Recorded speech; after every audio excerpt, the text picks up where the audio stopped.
You're watching Scribble Kibble, a weekly show mostly about independent animation, but not today. Today, it's the Disney movie Zootopia because I can't stop thinking about it. As an animator, it's very hard to sit down in a theater and watch an animation without picking it apart in your head, but I was so enthralled by Zootopia that I was completely unable to do that. In fact, when the movie started, the theater, packed with parents and their young yippity-yappity children, faded out of existence.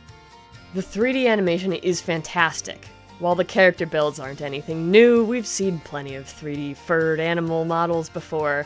The sheer diversity of Zootopia is overwhelming. I have to assume that most of the animators working on the movie died because the crowd shots don't stop. And every crowd is made of tons of unique animals with different skeletons, different methods of movement. Plus, the movie almost never revisits the same setting twice. So many settings, buildings, weather, environments. It's insane. But that's not what I wanted to bring this animation up for.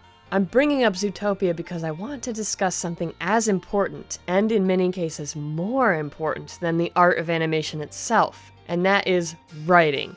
Story. Think about it. Think of something you've read or watched, a comic, a cartoon, an animated movie that has beautiful art but is boring. You'll think of something if you pause and give yourself a moment. Great art, boring.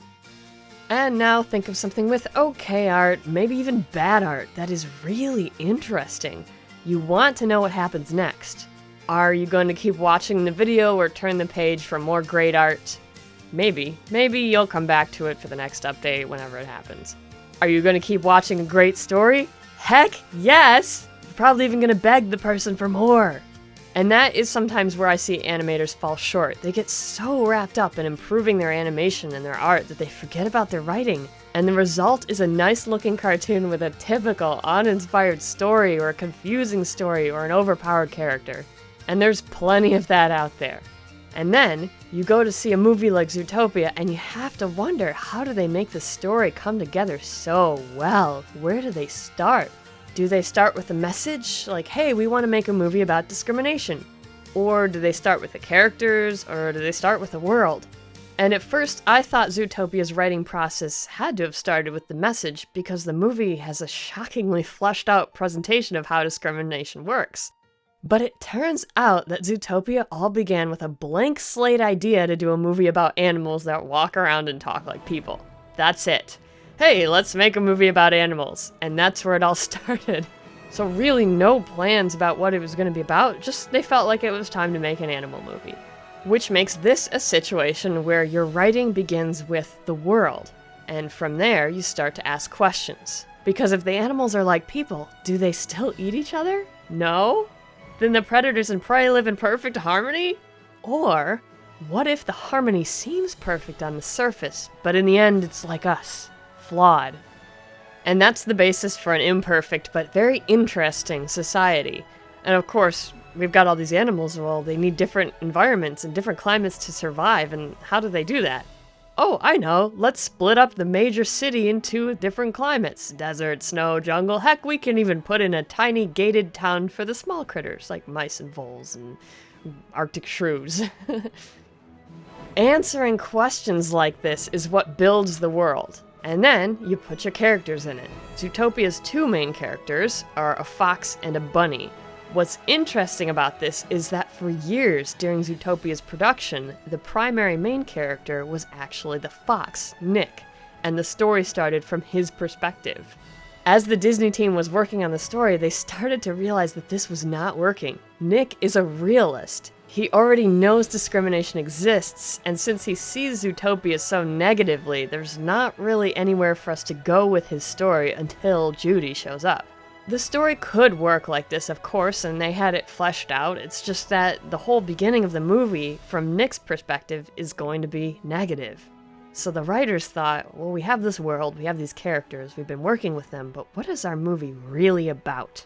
Bias, discrimination, and what better way to unveil it than through the viewpoint of someone who is ignorant about it?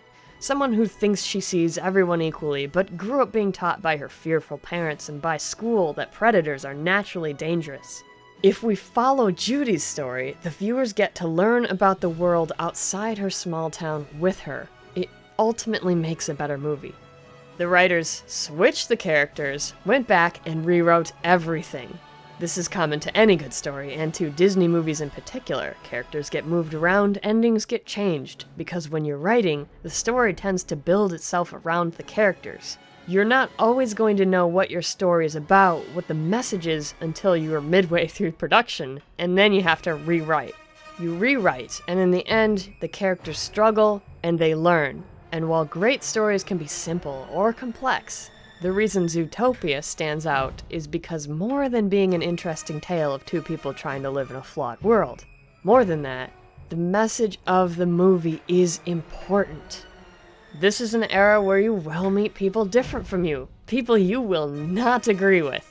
And if you can't learn how they see themselves instead of what you see them as, then we're doomed to a dystopia torn apart by violence and fear.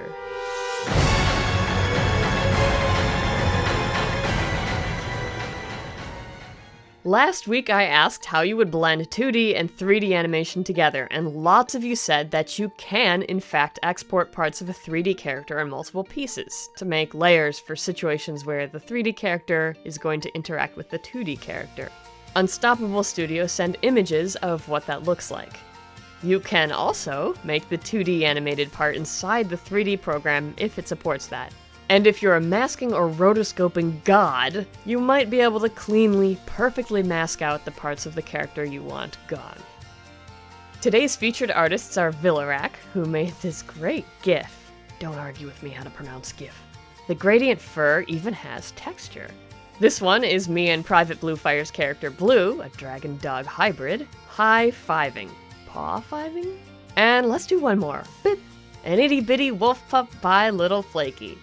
As usual, you can see the links to this art below, and hey, this time I didn't forget to say you can send art to me any of the ways on the Scribble Kibble contact page. Whee!